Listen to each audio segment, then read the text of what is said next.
જેતપુરમાં ખૂબ મોટા પાયે સાડીના કારખાનાઓ આવેલા છે અને આ કારખાનાઓ દ્વારા જે પ્રદૂષિત પાણી છે તેને લઈને તે વિવાદમાં આવતા હોય છે, કારણ કે જે પ્રદૂષિત પાણી છે તેઓ છે નદીમાં ઠાલવતા હોય છે। જેતપુરના જે પ્રદૂષણ માફિયાઓ બેફામ બન્યા છે, ત્યારે આ પ્રદૂષણ માફિયાઓએ જેતપુરની ભાદર નદીને કેમિકલ અને કલરથી પ્રદૂષિત કરી નાખી છે।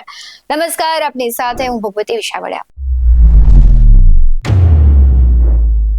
જેતપુરમાં પ્રદૂષણ માફિયાઓ બેફામ બન્યા છે। કેરાડી અને લુણાગરા ગામ પાસેથી પસાર થતી ભાદર નદી છે તે પ્રદૂષિત થઈ ચૂકી છે। ભાદર નદીમાં કાશ્મીર જેવો નજારો જોવા મળી રહ્યો છે। ભાદર નદી છે બરફની ચાદરથી ઢંકાઈ ગઈ હોય, પરંતુ એવા દ્રશ્યો નથી। આ દ્રશ્યો છે નદીમાં ફીણના ગોટે ગોટા જે પ્રદૂષણ છે તેના ગોટે ગોટા જોવા મળી રહ્યા છે। થોડો વરસાદ વરસતા જ ભાદર નદીમાં કેમિકલ યુક્ત પાણી છે તે છોડવામાં આવતા હોવાના ખેડૂતો છે તે આક્ષેપ કરી રહ્યા છે। ત્યારે અનેક વખત રજૂઆત કરવામાં આવી છે, પરંતુ આ અંગે કોઈ નક્કર કામગીરી કરવામાં નથી આવી રહી તેવા પણ આક્ષેપો થયા છે।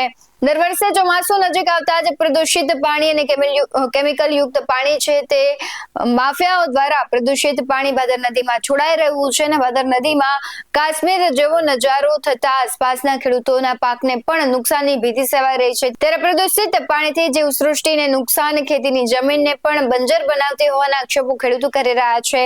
ભાદર નદી પ્રદૂષિત થતી હોવાથી જીપીસીબી કોઈ કાર્યવાહી ન કરતા હોવાના પણ આક્ષેપો થઈ રહ્યા છે। ત્યારે આ કેટલાય સમયથી પ્રવૃત્તિ ચાલી રહી છે, પરંતુ આમાં કોઈ નક્કર પગલાં નથી લેવામાં આવી રહ્યા। ખેડૂતો છે તે અનેક વખત માંગ કરી રહ્યા છે, પરંતુ કોઈ કાર્યવાહી નથી કરવામાં આવી રહી। ત્યારે સમગ્ર મામલે રાજેશ ચૌહાણ જે જીપીસીબીના અધિકારી છે જેતપુરના, તે શું કહી રહ્યા છે તેના પર નજર કરીએ। હવે જે તમે આજની વાત કરતા તો આજે અમે જે છે એની અત્યારે જ અમે વિઝિટ કરાવીને એના જે સેમ્પલ જે છે અમે એકત્રિત કરીને અમારી જે છે લેબોરેટરીમાં મોકલશું। બીજા હમણાં ઘણા સમયથી કોઈ ભાદરની અંદર એવું કોઈ પાણી કોઈ આવતું જ નથી, સિવાય કે ડોમેસ્ટિક જે છે અમુક એ આવે છે, બાકી બીજું કોઈ પાણી ભાદર નદીમાં આવતું જ નથી। આ ઘરગથ્થુ જે પાણી જે છે એ અગાઉ જે એક હતું અમે એની વિઝિટ બી કરેલી છે અને અત્યારે અંડર પ્રોસેસમાં બી છે। એક પત્રકાર દ્વારા જ જે પત્રકાર મિત્ર દ્વારા જ અમને ફરિયાદ મળેલી હતી અને એને ફોટા બી આપેલા હતા, જે અત્યારે જે છે એ અંડર પ્રોસેસમાં છે।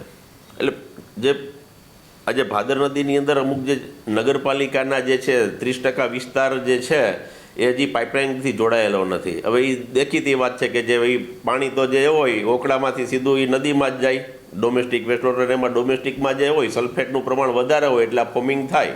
અને એવું નથી કે આપણે ભાદર નદીમાં થઈ જાય। તમે કોઈ પણ તમે નદી આજે જે આજી છે કોઈ પણ વિસ્તારની અંદર, આપણે તો અહીંયા શું છે કે બધા તમારા પત્રકાર મિત્રો બહુ સજાગ છો કે તમે એનો લ્યો છો, પણ આજે આજીમાં બી આ રીતે ફોમિંગ તો થાય જ છે। તમે કોઈ પણ નદીમાં તમે જુઓ સલ્ફેટના હિસાબે ફોમિંગ થતું જ હોય છે એમ, અને અમે કાર્યવાહી તો કરીએ જ છીએ।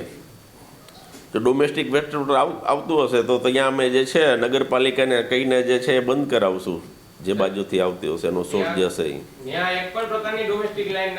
પણ આવતું હોય તો ઉપરવાસમાં થઈને આવતું હોય ને। હવે એ જે નગરપાલિકાની સાથે જે વિઝિટ અમે જે કરીએ છીએ એ રંગાટકામ જે હોય ઘરગથ્થુમાં જે ચલાવતા હોય, છેલ્લા કેટલાય વર્ષોથી પ્રદૂષિત પાણીને લઈને પ્રશ્નો છે। પોરબંદરના દરિયામાં પાણી ઠાલવવાની વાત કરવામાં આવી હતી અને અત્યારે વિરોધ થઈ રહ્યો હતો, તેમ છતાં પાઇપલાઇન નાખવામાં આવી છે અને કામગીરી ચાલુ કરવામાં આવી છે।